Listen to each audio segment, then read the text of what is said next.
Hello everyone, my name is Kuldeep Singh Rathore and welcome in engineers वाला platform. Guys, आप सबको पता है आपके करियर से रिलेटेड कोई भी इंपॉर्टेंट नोटिफिकेशन, अपडेट या इन्फॉर्मेशन होती है, वो सब आपको टाइमली बेसिस पर शेयर कर दी जाती है इंजीनियर्स वाला के प्लेटफॉर्म पर। यहाँ पर अगर हम बात करें आज के नोटिफिकेशन के बारे में, तो Andhra Pradesh power generation corporation limited, जो कि एपी जेनको के नाम से जाना जाता है, इन्होंने अपना यहाँ पे नोटिफिकेशन रिलीज किया है। तो अगर आप देखोगे, इंजीनियरिंग सर्विसेज के डोमेन के अंदर ही है। इनके दो नोटिफिकेशन आए हैं, आपने देखा होगा, एक एपी ट्रांसको के नाम से आपने देखा होगा, और एक AP power generation corporation limited जो है, एपी जीसीएल के नाम से भी इनका एक नोटिफिकेशन अवेलेबल है। तो यहाँ पर अगर हम देखेंगे, assistant executive engineer electrical mechanical electronics और असिस्टेंट एग्जीक्यूटिव इंजीनियर सिविल की वैकेंसीज है। वहाँ पर आपने देखा होगा इलेक्ट्रिकल, टेलीकॉम और सिविल की वैकेंसीज थी।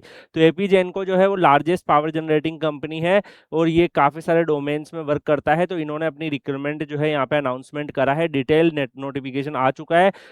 ऑफिशियल वेबसाइट apjenco.government.in रहेगा और AP विद्युत recruitment.apcfss.in रहेगा। तो यहाँ पर आपके एप्लीकेशन फॉर्म 36/26 से 27/26 तक भरे जाएंगे।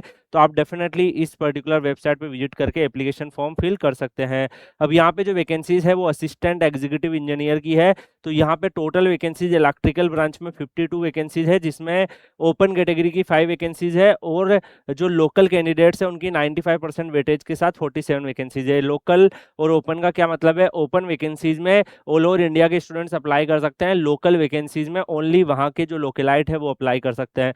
तो यहाँ पे इलेक्ट्रॉनिक्स में अगर हम देखें तो यहाँ पे 7 वैकेंसीज है, सिविल में 20 वैकेंसीज है और टोटल अगर मैकेनिकल की बात करें तो 21 वैकेंसीज है। इसमें यहाँ पर अगर हम देखें गाइस, तो एलिजिबिलिटी में मिनिमम एज 18 ईयर होना चाहिए, मैक्सिमम 42 ईयर होना चाहिए और ये डेट 1/7/26 के हिसाब से काउंट होगी। SC ST BC EWC इन सब कैटेगरी की जो लिमिट है वो 47 ईयर इन्होंने रखी है, PWD कैटेगरी की 52 रखी है। अगर assistant executive engineer electrical mechanical electronics में आप अप्लाई करते हैं तो आपका BE BTech degree electrical electronics या इक्विवेलेंट क्वालिफिकेशंस में अगर आपका है तो you are eligible to apply. Mechanical में डेफिनेटली मैकेनिकल में आपका बीटेक होना चाहिए, इलेक्ट्रॉनिक्स में इलेक्ट्रॉनिक्स या उससे मिलते जुलते डिसिप्लिन में होना चाहिए, ऐसे ही सिविल में आपका सिविल से रिलेटेड ग्रेजुएशन होना चाहिए। इसके साथ साथ अगर हम यहाँ बात करें गाइस, तो जो रूल्स ऑफ रिजर्वेशंस के जो बेनिफिट्स होंगे वो सब भी यहाँ पे दिए हुए हैं। मिनिमम जो इनका एग्जाम होगा कंप्यूटर बेस्ड टेस्ट में, उसको क्वालिफाई करने के लिए ओपन कैटेगरी EWS को 40%, बैकवर्ड क्लास को 35%, शेड्यूल कास्ट, शेड्यूल ट्राइब और PWBD को 30% मिनिमम एटलीस्ट सिक्योर करना पड़ेगा। यहाँ पे पे स्केल आपका 75,000 पर मंथ रहेगा, जिसमें पे स्लेब जो है ये आपका ट्रेनिंग पीरियड में रहेगा। जब आपका ट्रेनिंग पीरियड कंप्लीट होगा तो 86,245 से 2,08,915 आपका रहने वाला है, यानी कि अलाउंसेस वगैरह मिला के आप अच्छी खासी हैंडसम अमाउंट ऑफ सैलरी यहाँ पे मिलेंगे आपको। प्रोजेक्ट के अलाउंसेस वगैरह भी काफ़ी सारे मिलने वाले हैं। तो अगर आप यहाँ पे देखोगे, hotline allowance, convenience allowance, shift allowance, बहुत सारे अलाउंसेज है। तो ये सारे मिला के आपकी सैलरी 1 लाख प्लस होने वाली है। इसके अलावा अकोमोडेशन, हॉस्पिटल, स्कूल्स, ये सारे फैसिलिटीज भी है। सिलेबस अगर हम देखें तो इलेक्ट्रिकल ब्रांच का कोर पार्ट का 70 मार्क्स का आएगा, जिसमें इलेक्ट्रिकल सर्किट हो गया। इसके साथ साथ अगर आप देखोगे, पावर सिस्टम हो गया, यूटिलाइजेशन कंट्रोल सिस्टम हो गया, मेजरमेंट हो गया, एनालॉग और डिजिटल इलेक्ट्रॉनिक्स हो गया, पावर इलेक्ट्रॉनिक्स एंड ड्राइव हो गया। मैकेनिकल में भी same, strength of material, fluid mechanics and machinery, material science and metallurgy, theory of machines. इसके साथ साथ vibration, design of machine elements, heat transfer, thermodynamics, applied thermodynamics, turbo machines, metal cutting and machine tools, foundry, welding and forging, productions and operation management. Electronics branch में अगर हम देखें 70 marks में basic circuit, measurement system, transducer, mechanical measurement and industrial analog. इसके साथ साथ digital electronics आपका आएगा, और क्या आएगा, सिग्नल सिस्टम्स कम्युनिकेशंस रहेगा, electrical and electronics measurement syllabus subject रहेगा, कंट्रोल सिस्टम, प्रोसेस कंट्रोल और एनालिटिक रहेगा। सेम सिविल में स्ट्रेंथ ऑफ मटेरियल हो गया, रीइंफोर्स कंक्रीट हो गया, इसके साथ soil mechanics, steel structure, fluid mechanics, machinery, foundation engineering, ये सब रहेगा। और ये सिलेबस कॉमन रहने वाला है, जिसमें जनरल रीजनिंग अवेयरनेस और ये क्वांटिटिव एप्टीट्यूड, ये जो सारा पार्ट है, तो ये सिलेबस आपका कॉमन रहेगा।